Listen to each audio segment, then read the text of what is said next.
Good morning, dear students. Today I am going to teach you the 7 C's of communication skills.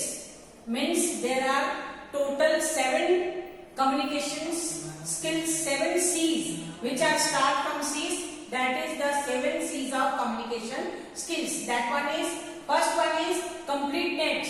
Always your messages should be in a complete way.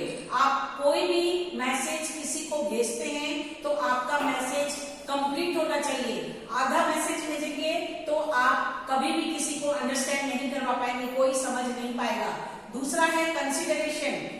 Consideration मतलब make it and according to the audience. Audience के requirements के हिसाब से आपका consideration होना चाहिए. जब आप कोई किसी को मैसेज सेंड करते हैं तो आप देखिए कि सामने वाला क्या चाहता है, यानी कि क्या कौन सी चीज समझना चाहता है, उसके अकॉर्डिंग आपको कंसीडर करवा के मैसेजेस को सेंड करना है. तीसरा है कंक्रीटनेस. कंक्रीटनेस मतलब जब भी आप कोई मैसेज किसी को सेंड करते हैं तो मैसेज हमेशा सच पर आधारित होना चाहिए. मैसेज झूठ नहीं होना चाहिए. यानी कि मैसेज अगर बिल्कुल क्लियर है, सच पर आधारित है, तो वो फैक्चुअल मैसेज हो जाता है. और वो फैक्चुअल मैसेज हमेशा कॉन्क्रीट मैसेज सबको समझ में आ जाता है. उसके बाद है correctness. Messages should be always correct. जब आप किसी को मैसेज भेजते हैं तो मैसेज करेक्ट होना चाहिए, ग्रामेटिकली करेक्ट होना चाहिए, और उसमें प्रोनाउंसिएशन करेक्ट होना चाहिए, सेंटेंस करेक्ट होना चाहिए, आपका वर्ड मीनिंग करेक्ट होना चाहिए. आपको गलत गलत मैसेज भेजेंगे तो सामने वाला बिल्कुल समझ नहीं पाएगा और हमेशा बैरियर क्रिएट होगा. उसके बाद है कंसाइसनेस. मैसेज जो होता है ऑलवेज शॉर्ट होना चाहिए. लॉन्ग लॉन्ग मैसेजेस समझ में नहीं आते हैं, वो रिटर्न में कंप्लीट होता है.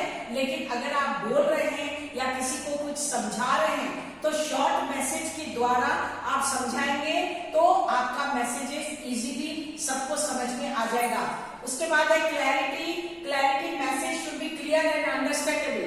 हमेशा मैसेज जो होता है वो क्लियर पॉइंट ऑफ व्यू से आपको ट्रांसफर करना है. अगर आप किसी को मैसेज भेज रहे हैं तो आपका मैसेज क्लियर होना चाहिए. आधा मैसेज दूसरा भेजा, दूसरे सब्जेक्ट से भेजा, आधा मैसेज दूसरे सब्जेक्ट से भेजा, तो आपका मैसेज हमेशा गलत हो जाएगा. तो आपको ये ध्यान रखना है कि messages should be clear. Messages clarity बनाए रखनी है. हमेशा मैसेज को क्लियर अंडरस्टैंडेबल होना जरूरी है.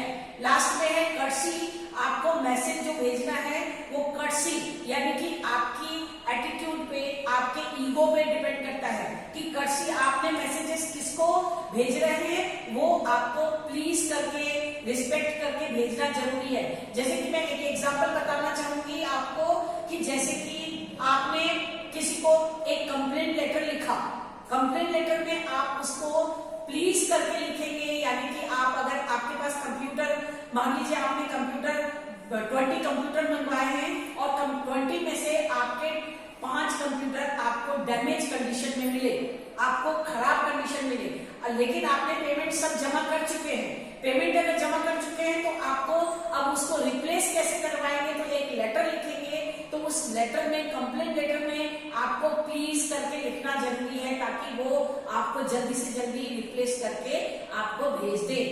तो ये है all are the 7 C's of communication which you should have to follow in your communication skills. And now in the next class we will proceed to the other topic.